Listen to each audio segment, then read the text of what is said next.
1 second here while I just make sure this recording is going.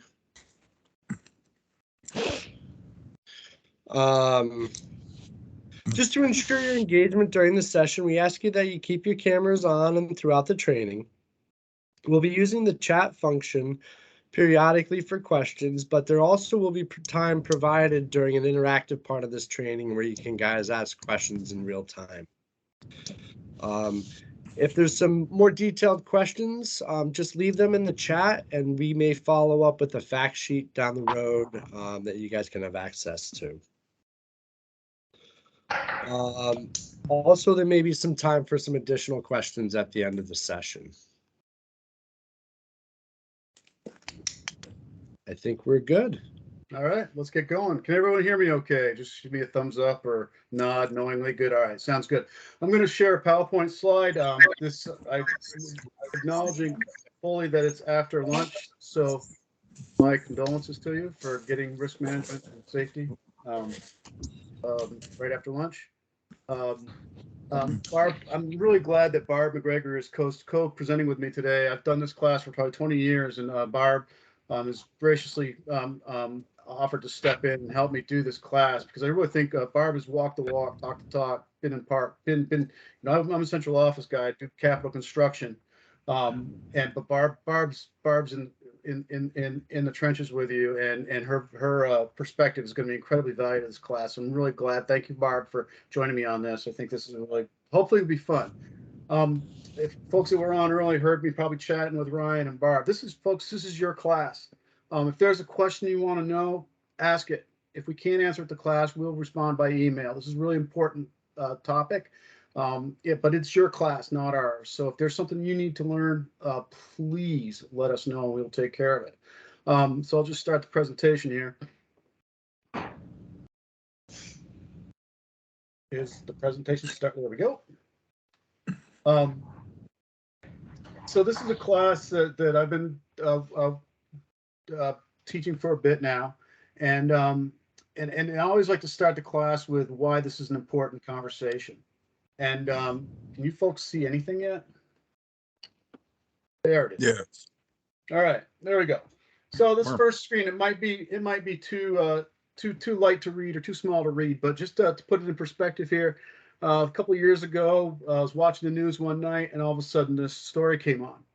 And we had a cliff jumper at Albert Dunes take a dive and break her spine, and we found out about it through the TV.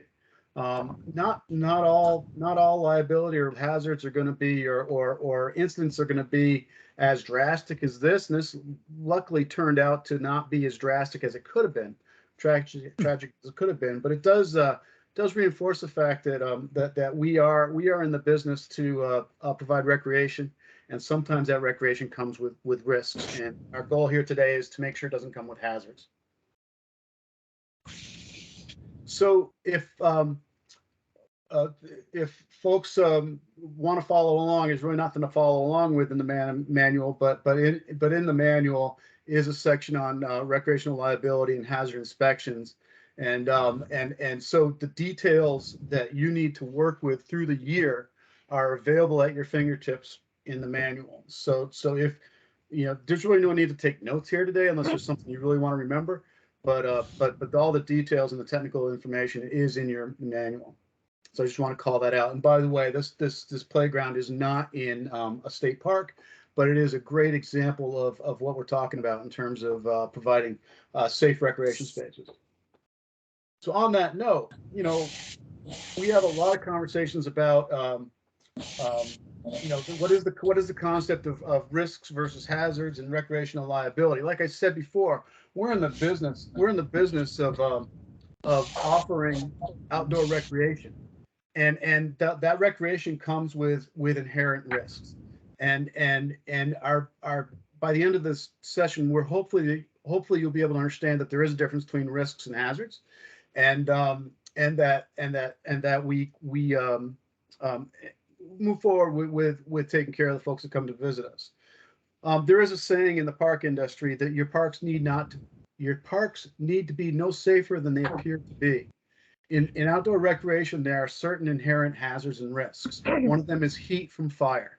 and we'll talk about this more later, but fires burn.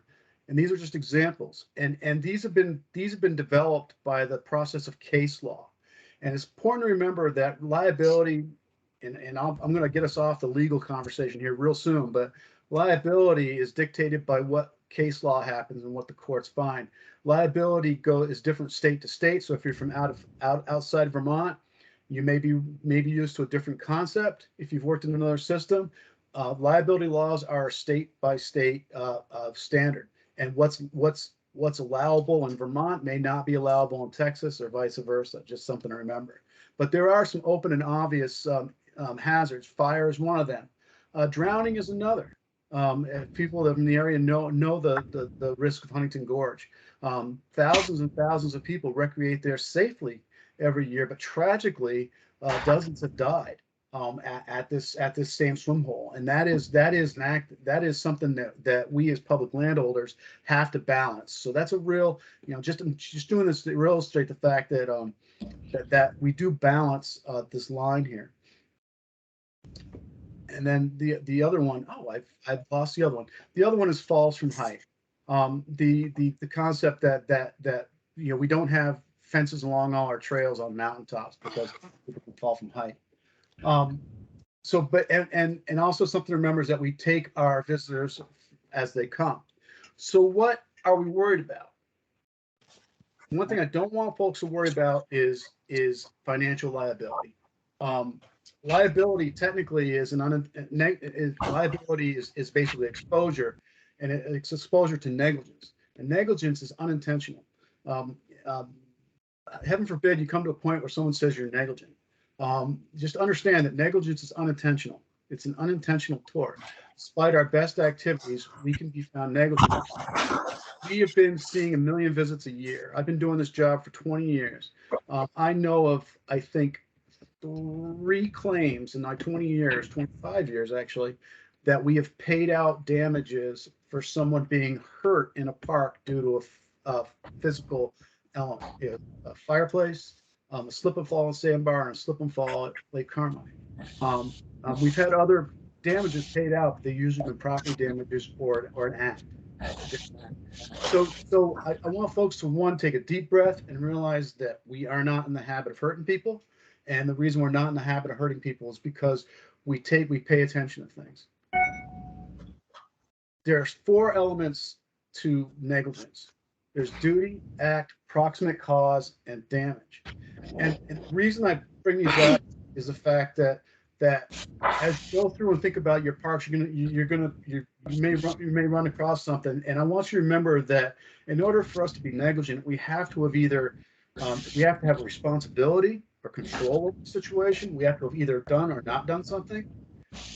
What we actually did or did not do, and the issue has to actually be the cause of the accident, and someone actually has to get hurt to actually have negligence and liability. Our goal here is to not have people get hurt. So that is our ultimate goal. And so as I say that, I want to pivot off of the whole worried about financial issues and get to the fact that we are in the customer service business. And what we want to do is make sure that people don't get hurt. Because honestly, if we work at it and people don't get hurt, the liability doesn't have to even worry. We don't have to worry about liability, because if no one's hurt, if there's no damage, Yeah. there's no damage, there's no negligence, no liability. Yeah. Anyway, so I'm going to turn it over to Barb now, who is going to take us through an activity. Hearing voices in the background. All right, someone needs to mute.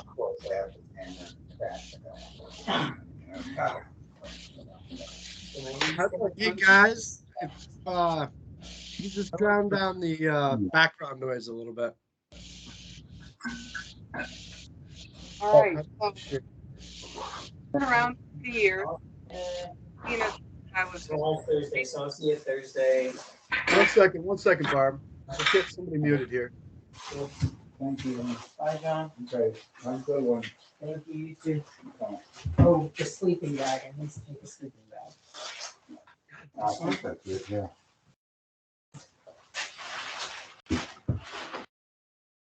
figure out who it is? Trying to. Okay. I'm trying to unshare too. I'm trying to stop my presentation.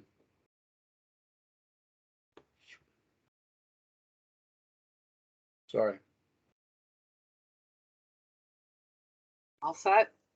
Yeah, I'm gonna make you a presenter. I'm gonna spotlight you.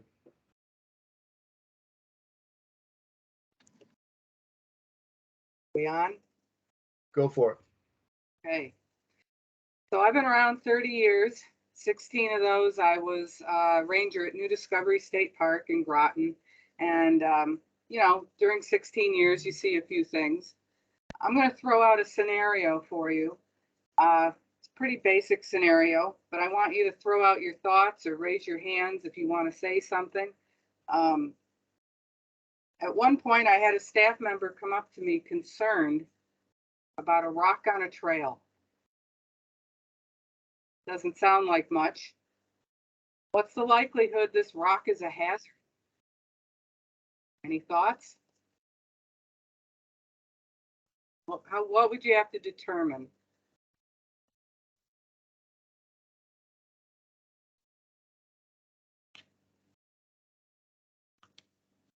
Nothing?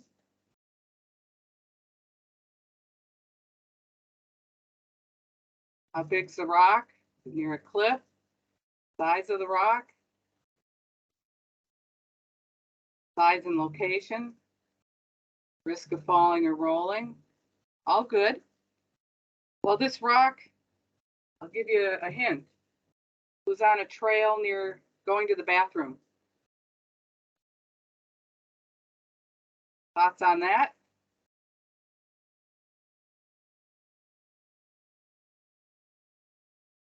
Slippery nighttime walks.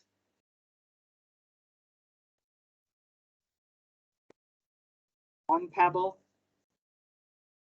So this trail could be anything. It could be a trail. It could be an ADA path up to your site. It could be off a parking lot. This trail, this rock was a social trail. It was on a social trail. What do you think about that one? There's no lights at night either on a social trail. High traffic, high risk. Close the trail. Slippery during rain.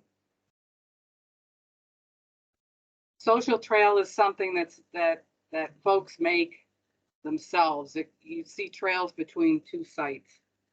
That's not something we built. Trip hazard. Well, you could close the trail, you could remove the rock, but this will also speak to a reasonable person using that trail in the middle of the night. So you'd have to determine whether it's easy enough maybe to take the rock out. If you try to close the trail, are people just going to move the brush out of the trail and use it again? There's a number of different issues, thoughts on that as to whether this hazard, whether it is a hazard and becomes a risk. So not everything you see is necessarily that hazard. There are also other items. We place boulders as well as barriers. Do we want those the solution to a problem? The solution become a problem?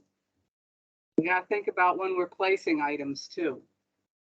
So there's no real pat answer. You got to go take a look, see what's going on, determine whether this is an actual hazard that will become a risk. And we determined, sure, you can trip on this rock, but it's a reasonable person maybe wouldn't walk through the woods in the middle of the night to go to the bathroom. They'd go around.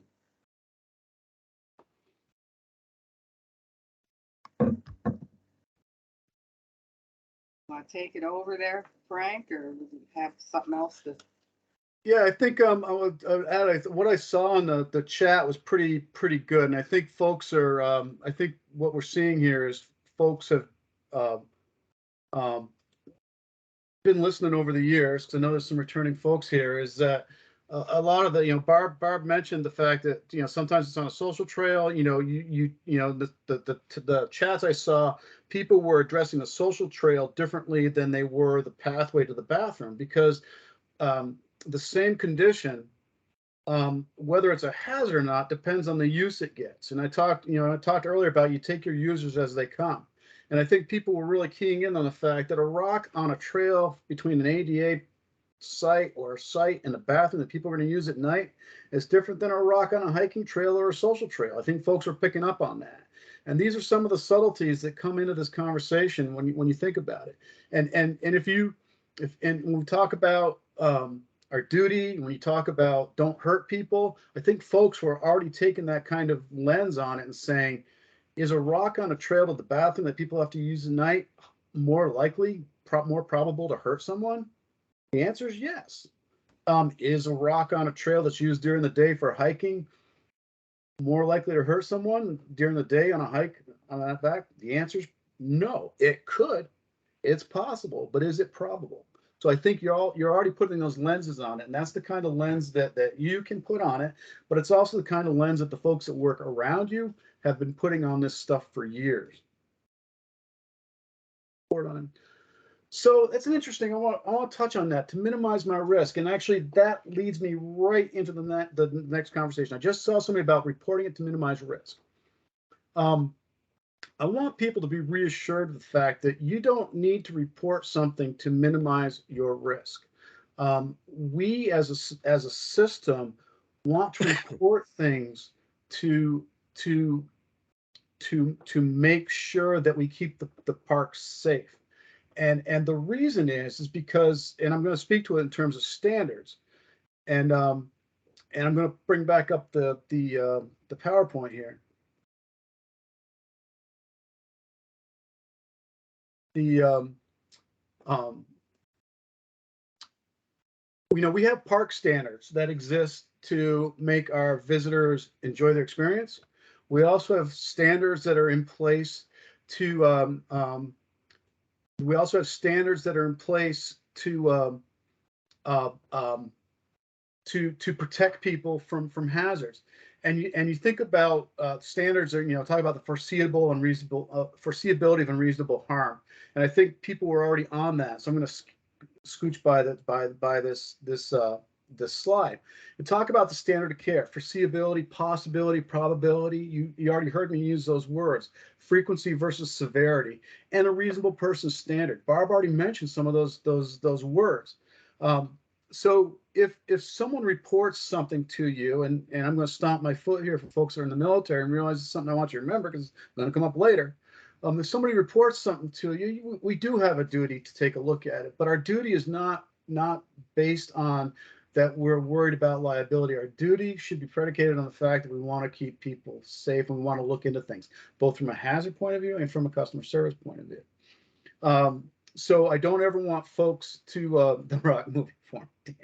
Yeah, slick. I'm off track now. So just keep that in mind. So these are standards of care that we pay attention to, because we do have park standards. And what's interesting about liability is that we are expected to maintain a safe park. We're not expected to maintain a sanitized park. And there was a saying I used to put on the wall when we used to teach this in person. I said a ship in harbor is a safe thing, but that's not what ships are for. And I would absolutely echo that and say our parks, sanitizing without visitors, are incredibly safe, but that's not what our parks are for. Our parks are for people to use them. So our standard is what we're teaching here today, is that they are well maintained. We pay attention to things that might be hazards and we correct them. And so I'm going to turn it back to Barb now and have her take off on the next scenario. So you've probably heard this one a lot. And it speaks to the standard that we must meet or should meet. You hear it so many times, you just poo-poo it. So a camper comes up to the contact station and they're complaining that the water is too hot in the shower. Is that just because they're being unreasonable? What would you do with that?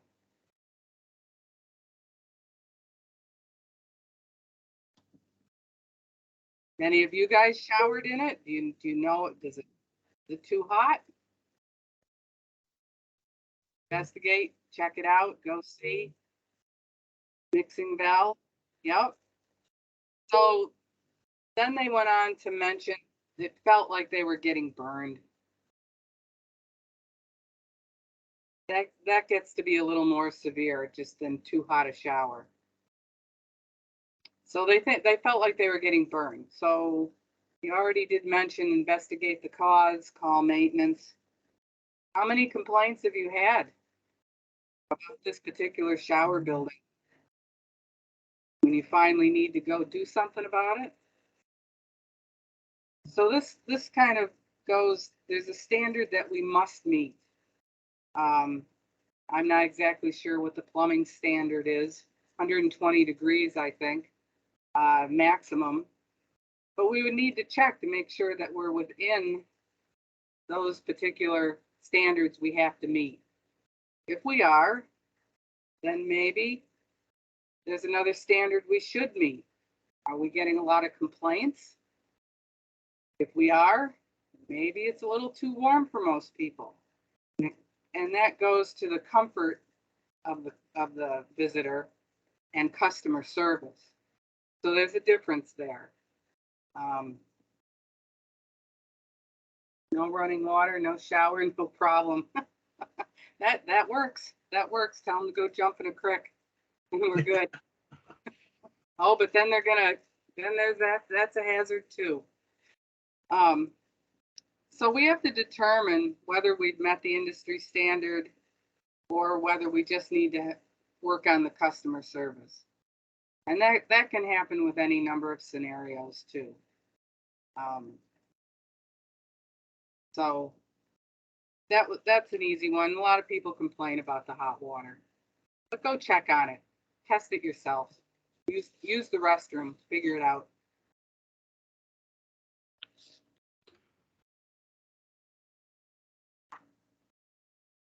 So I'm going to unshare or unspotlight Barb. So what was great in the chat from that example was the fact that folks are checking, and that's really important. But what's interesting is there's a standard, you know, the standards do exist for hot water, and according to Vermont Plumbing Code and National Plumbing Code, the temperature from water or tankless from tankless water heaters shall be a maximum of 120 degrees Fahrenheit. And what's interesting is there is actually a method to measure that. That is a standard as well. So there's standards that are in place for not only the temperature it should be, but also how you determine whether it is or isn't. What you might be, what's very interesting to know is that there's standards for almost everything. Steps, there's a rise and run standard. You know, steps, you know, they have to add up to 15. So it's 7 and 8. 6 and whatever adds up to 15, 11, but no 9, whatever. Math, live math. But there are standards for everything: handrails, infills, and guardrails. And it's important that you not accept this burden by yourself. That's why we have maintenance staff. They should be able to, and they will be able to test the water temperature according to the standard for testing water temperature, which, by the way, is record the maximum hot water system temperature using a thermometer in a cup within 6 inches of the fixture outlet. All fixtures utilizing hot water record the temperature every 15 seconds for 5 minutes or until the temperature is stabilized for 5 consecutive readings. So I think what Barb is talking about is a very, very interesting balance act between what is a hazard and what is a customer service issue. All hazards are customer service issues, but not all customer service issues are necessarily hazards. So I will, like, keep that in mind as you go through this process, to make sure that we are keeping that point, that difference in our minds. And please call people, call someone if you need help figuring out whether something is in standard or not in standard. So that, because that brings us to hazard inspections, and this is a very, very critical part of this whole conversation. The concept of, we think about foreseeability, possibility, probability, and frequency and severity. This all comes into hazard inspections. Where is it? The standard is great, but do you meet it? Are we doing inspections? Are we, and can we prove that we meet the standard? Vermont State Parks, for at least 20 years has instituted, and this is all detailed in the manual, a systematic inspection system for hazards. And it's good that this conversation follows the conversation we just had about, all hazards are visitor service issues, but not all visitor service issues are necessarily hazards. This is a concentrated, a concerted effort to identify hazards in the state parks. And this is not something that you should have to do by yourself. And it is a systematic item by item inspection of your parks, and a documentation, and more importantly, a correcting of those deficiencies. That's a correction or control that has to be coordinated between you and the park and your operation and maintenance staff in the region. And it is not just on you to see that this is done. What was interesting in the chats, the whole idea of closing the shower till you could find out whether it is a hazard or not, is a very interesting story, because we had, and this will speak to what I'm going to get to. Let me back up. So the hazard inspections are done formally, but what we really want to stress to folks is the fact that it is important to be aware of hazards in your daily routines. The temperature of the shower. Barb talked about, check the temperature of the shower. You're cleaning the shower. You can test it. Your skin can tell whether that's an uncomfortable temperature or not. The GFCI outlets in the bathrooms should be tested once a month. That's a standard. Are they being tested once a month? Are folks that have fireplaces, are the grates loosening up with use? And again, I'm stomping my foot here virtually. It's important to be aware of your park, and you folks are there every day. After a windstorm, are there branches hanging over sites? Because when you do the hazard inspections, there are certain actions that you can take. And is you not seeing the slide? Are you seeing the slide now? I can see it. Okay. There are certain responses to identifying hazard. The first response should always be correction. Can you correct that hazard right there and then? For example, and then the other thing is removal. So correction or removal is always your top list. You want to separate people from the ability to be exposed to the hazard. We talk about hazard trees. A damaged tree in the forest is wildlife habitat. A damaged tree over a campsite where people sleep in tents is a hazard. You remove the people in the tent, it's just a tree that could fall down. But once you put somebody or a target under there, it becomes more of a hazard. So correction of the hazard, it could be as simple as someone put together a picnic table and the bolts are like 2 inches too long underneath the table, and that's a risk of causing bodily injury by someone slicing their knee open as they slide under the table to have a picnic. The simple correction of that is to cut the bolt off and file the ends down. There should be no bolts over a couple threads extending beyond the nut on your picnic tables. Again, it's not going to kill somebody, but it's going to ruin their picnic. So that's immediate correction. Removal is the concept of closing the shower. You've removed the potential hazard from use. That picnic table with the long bowl, it's removing it from the park. That camping site that's under the tree that's about to fall down, you remove the site from rental and you move the people away from the site. And that is a cousin to isolation, which includes both physical isolation, closing and locking the shower door, or informational isolation, which is a fence. And we have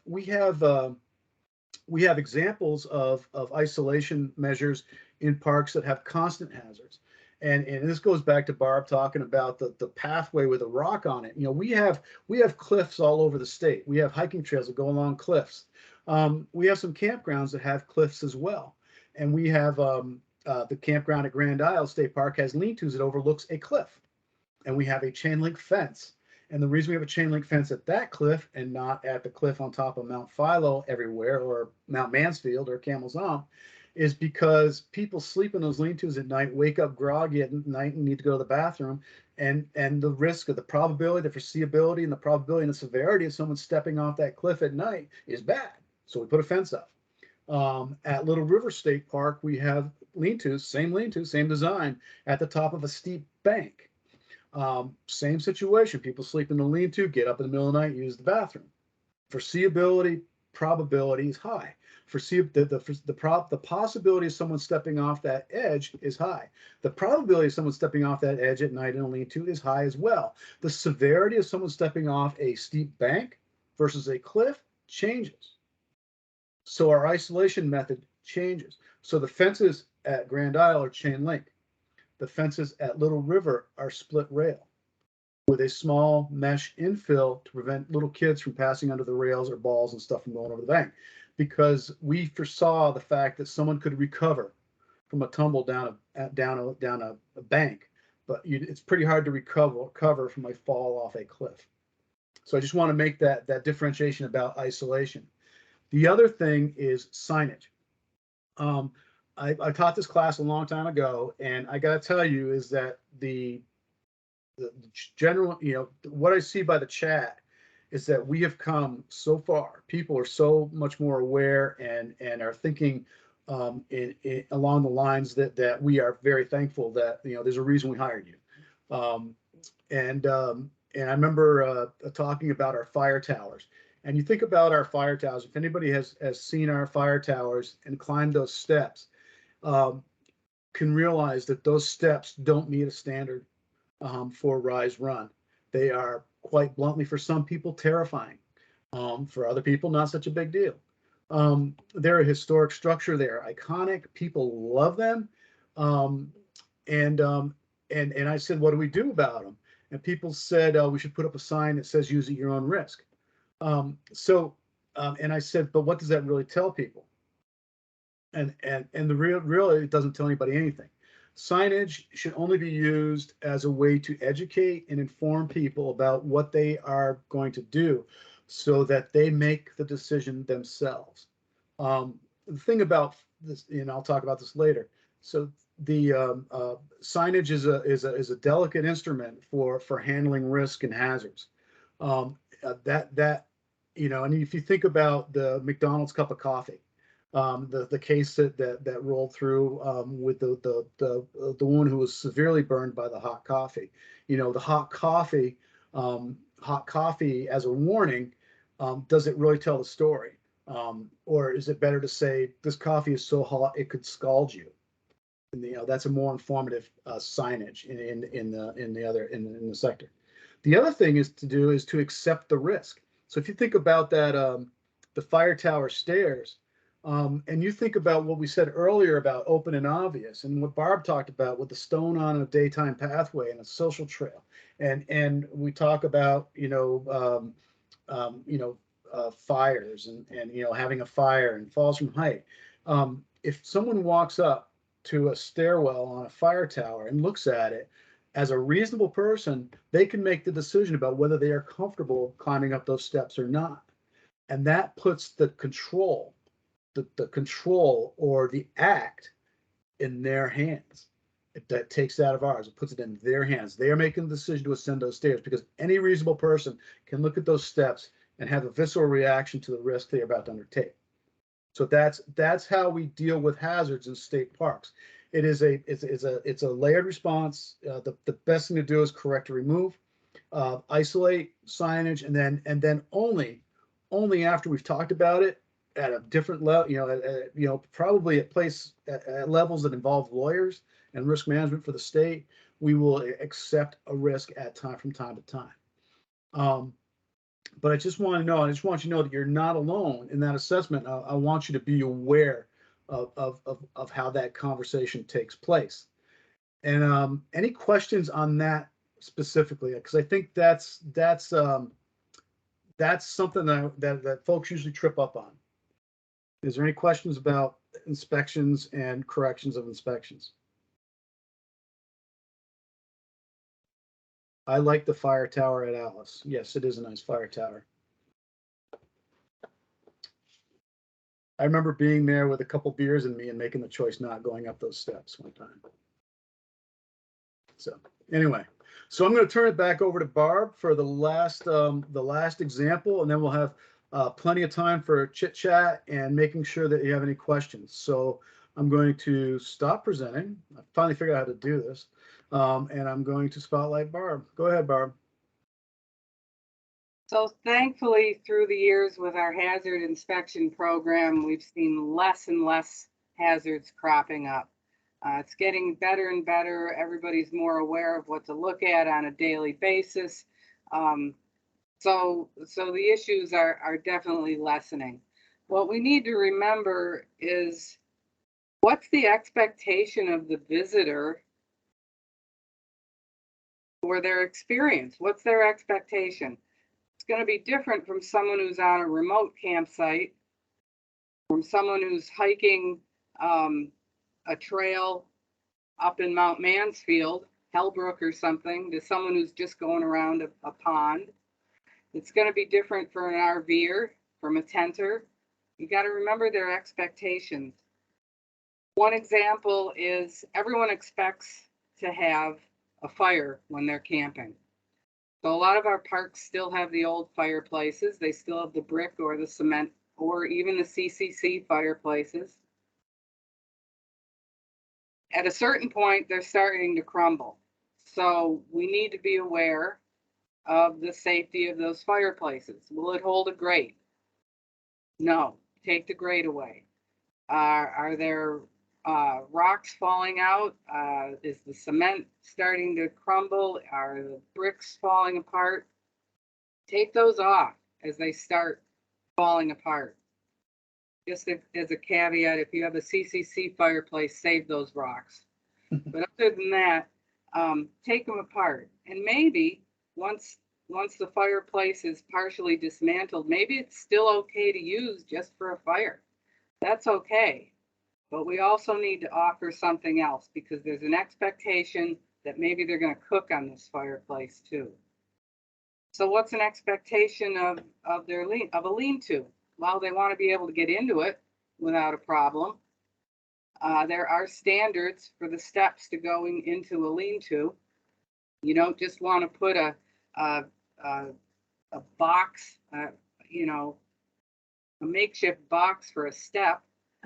That could possibly be making a hazard out of something that maybe wasn't to begin with, just the difficulty to get into the lean-to. So we need to be aware of all that. So the main thing is, ask, what are the expectations of the user in this particular area, whether it's the remote site or an RV site? Are they able, in the end, to have the recreational experience that they intended to have? And that should guide a lot of your decisions as to whether something's a hazard and a risk. And if you wonder, there's a lot of people to ask and to get advice from. I couldn't put it better myself, Barb. That's perfect. And I'm going to try to paraphrase what you just said, and I pray I do it correctly, but is the visitor able to have the recreational experience they expect to have? And then I'll tell a quick story and then we'll open up for questions and stuff. I think there's 2 people in our park system now that have been through mediations for people who have been hurt in our state parks.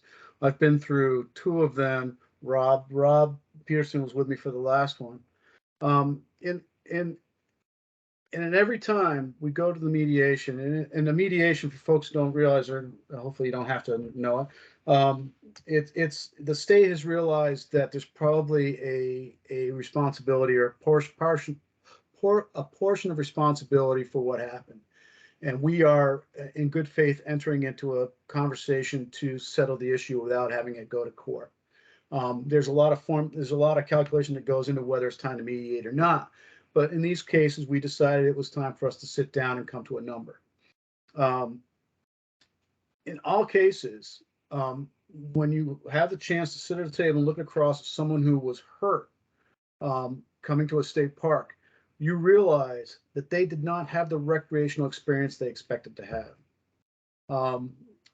One woman broke her rotator cuff. And as a professional cosmetologist, she was unable to work. She slipped and fell. Another person broke their kneecap.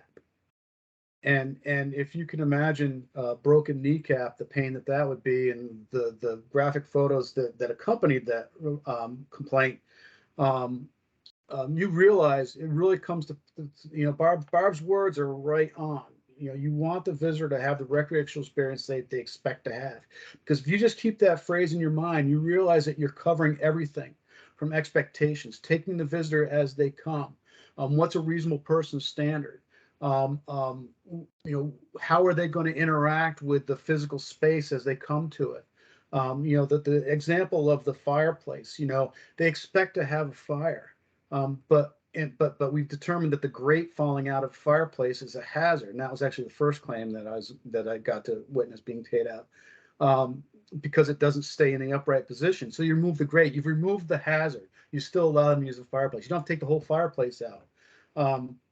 They want to be able to cook, and so we've ordered fire rings. We pray they arrive. Everything's tough right now with the supply chain, but we'll get a fire ring on the site. There are sites that have existed out there with a fireplace with the grate removed and a fire ring next to it, so they can have a place for their fire and to cook. And that has been done until we can get a contractor to remove the fireplace and the foundation. So there are steps we can take. But remember Barb's phrase: the visitor has a recreational experience they expect to have, and I think that'll take care of 90% of the things that come your way. With that, we'll open it up for questions. Any questions?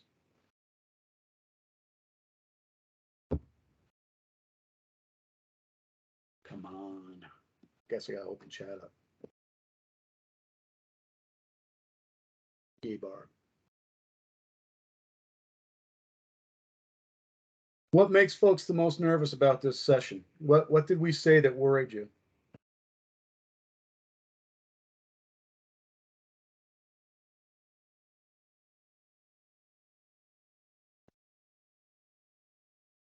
Nothing?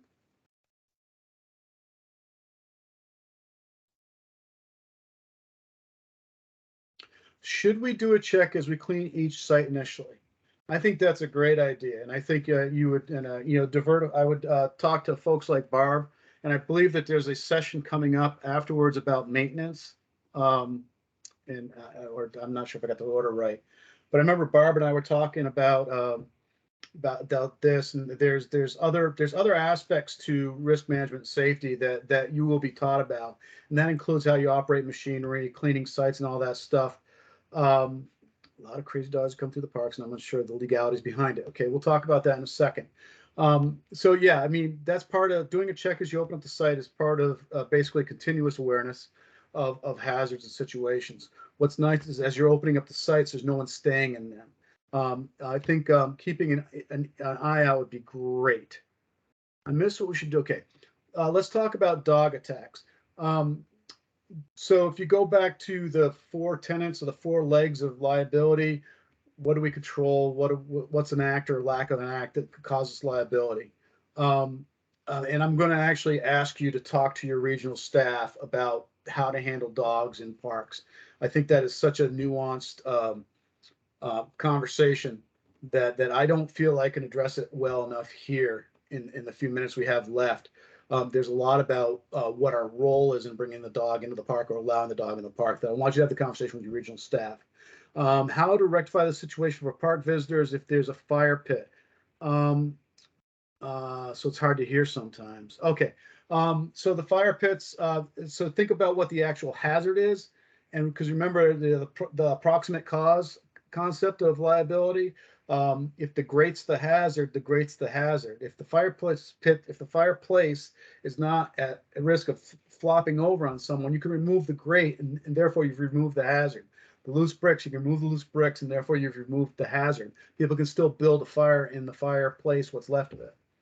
So Ryan will follow up. It's the crazy dog owners that concern me. Again, I'm going to talk to your, point you towards your regional staff. Can we define a social trail? That question came up earlier. Barb, can you handle that? A social trail isn't something that we built, so to speak. It's the trails that you see in between campsites. It's the trails that, you know, people cutting corners, basically is what it is. And it gets used over and over again and ends up becoming a trail. And so I think there's probably degrees of social trail about whether they're actually yes, several of them, whether they're actually a bandit trails, in other words, whether they're actually become actual trails. And as they become, as we put maintenance of care into them, obviously our standard and duty of care increases. So trails make my LNTI twitch. Okay. So I think the dog conversation, I'm really urging folks to have that conversation with their regional staff specifically. A lot of it is nuanced regarding the location and what your park allows for pets in and off leash, and also the time of day, whether it's visitors coming in on the off hours and stuff. We used to close them with limbs, lots of downed wood. Yes, that is a way to close off social trail. There's the old landscape design tale of the college that built the campus and didn't put in the sidewalks till it watched where the students went. And then they put the sidewalks in where the trails showed up. So social trails are there for sometimes, you know, it's hard to block them off, but it is a constant battle.